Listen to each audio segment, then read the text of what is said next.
On May 17, 2001, around 11 a.m. in Phoenix, Arizona, Alissa Turney was last seen leaving with her stepfather early from school that day. She was never seen again. There is harrowing evidence in her case that suggests this was not simply a runaway teen. Alissa would be 41 this year, marking this the 24th anniversary of her disappearance. This is the untold story of Alissa Turney.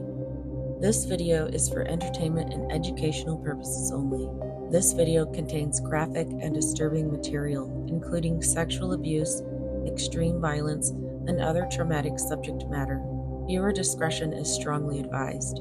If you are sensitive to such topics or have experienced trauma, please take care before proceeding. Alissa Turney was born on April 3, 1984 in Phoenix, Arizona. Because her birthday information is public, we are able to use her exact time of birth here. This gives us a much deeper insight into who Alissa was as a person. So let's begin with the AC in the first house, which always represents the self and identity, or in this case, Alissa. Leo rising makes her bold, magnetic, and expressive. She naturally draws attention, even if she doesn't seek it. She is seen as warm and charismatic, but her lesson is to balance pride with humility. The second house represents values and self-worth. With Leo energy spilling into this house, her sense of worth comes from creativity, generosity, and being noticed. Virgo's influence adds practicality. She likely tied money to service, health, and analytical skills. The third house represents communication and mind. Virgo and Libra energy made her thoughtful and articulate, able to express her feelings with clarity. It also points to her sharp observational skills, noticing things others might miss. The fourth house represents home and family. Pluto, Saturn, and Mars indicates deep transformations in childhood, secrecy, or power struggles within the family. These placements tell us that Alissa's home life was strict, controlling, and intense. The fifth house represents creativity, youth, and innocence. Uranus retrograde suggests sudden, unconventional energy in love, romance, and creativity. Verde here indicates major, likely dramatic changes or shifts happening around love, children, or creative pursuits. Neptune retrograde in Capricorn adds idealism, fantasy, and sensitivity to romance and Alissa's creative life. The sixth house represents daily life or health. Jupiter in Capricorn emphasizes discipline, persistence, and long-term goals in her work and health. DNA's placement here points to ancestral or inherited karmic patterns. Alissa's work and health are karmically tied to her ancestors. The seventh house represents relationships and/or enemies.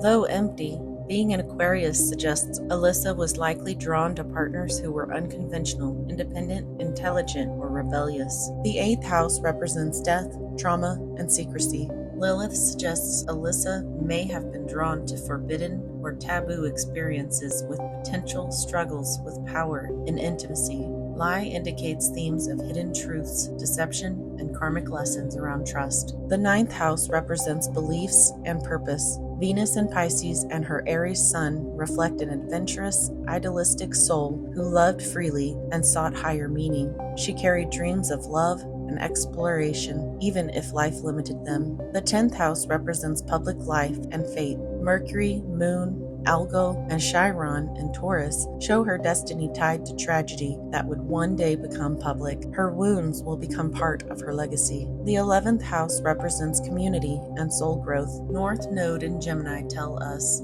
her karmic purpose was tied to truth, communication, learning, and knowledge. The 12th house represents hidden enemies and endings. Cancer's energy here suggests a strong tie to ancestry and family karma. Leo cusp influence point to a hidden need to shine spiritually, expressing her light behind the scenes through intuition, healing, or dreams. Alissa's presence was naturally radiant and magnetic. She carried a warmth and vitality that drew others to her. often giving the impression of confidence, creativity, and strength. Beneath this, however, lay deeper struggles with self-worth and questions of how she was truly valued. Her essence was fiery and independent, marked by courage and a desire for freedom, yet her life circumstances did not always allow her to express that openly. She longed for love, unity, and connection, and she had the capacity to give deeply of herself in relationships, often sacrificing her own needs in the process. Alissa's home life carried immense weight. Family dynamics were karmically intense, marked by control, secrecy, and power struggles. Instead of being a source of comfort and security, her domestic environment was the place where many of her deepest wounds and lessons took shape. She was born into a setting where she would confront betrayal and hidden shadows, and where she would be forced to grow stronger in the face of instability. This was not a gentle environment, but rather one that demanded resilience and transformation, shaping her into someone who could endure immense difficulty. At the same time, Alissa was gifted with sensitivity, compassion, and artistic depth. She had a romantic, imaginative soul that could easily connect to beauty, music, or art, and she carried an idealism about love and life that made her vulnerable but also profoundly empathetic. Her karmic path was one of communication and truth-telling. Her purpose was to use her voice to shed light on what was hidden. Even though her life was tragically cut short, her chart suggests that her story was never meant to remain silent. Her legacy is tied to the revelation of truth and the exposure of secrecy, ensuring that her voice continues through those who speak for her. Now that we know what kind of spirit Alissa was, let's look at the event chart of when she was last reportedly seen in public to find out exactly what happened to her that day. The first house in the AC always represents the victim. The AC in Leo represents Alissa as visible, bright, and expressive. This house shows she was vulnerable, with nothing standing between her and danger. The second house represents values and possessions. Virgo and Libra energies suggest her personal safety and worth were compromised. What should have been ordinary safety was broken, and her physical well-being was devalued. The third house represents communication. Libra and Scorpio energies here emphasize deception and secrecy around conversations and daily movements. Alissa was likely lured or tricked by manipulative words. The fourth house represents the home, hidden roots, and end of matter. Scorpio on the IC, ruled by Pluto, represents death and concealment in the home. This strongly indicates the crime occurred in a domestic setting, likely within her home or property. The fifth house represents youth, children, pleasure, or abuse. Pluto retrograde, Mars retrograde, Chiron, and the vertex here show sexual violation, rage, and destructive fate. This house tells us that violence and taboo acts against youth occurred. The sixth house represents daily life and health. Neptune retrograde in Aquarius shows deception and confusion. The daily rhythm was disrupted, and what appeared routine was overshadowed by lies. The seventh house represents the perpetrator, or face-to-face contact. Aquarius with Lilith, Uranus, and Lie reveals the perpetrator as eccentric, deceptive, violent,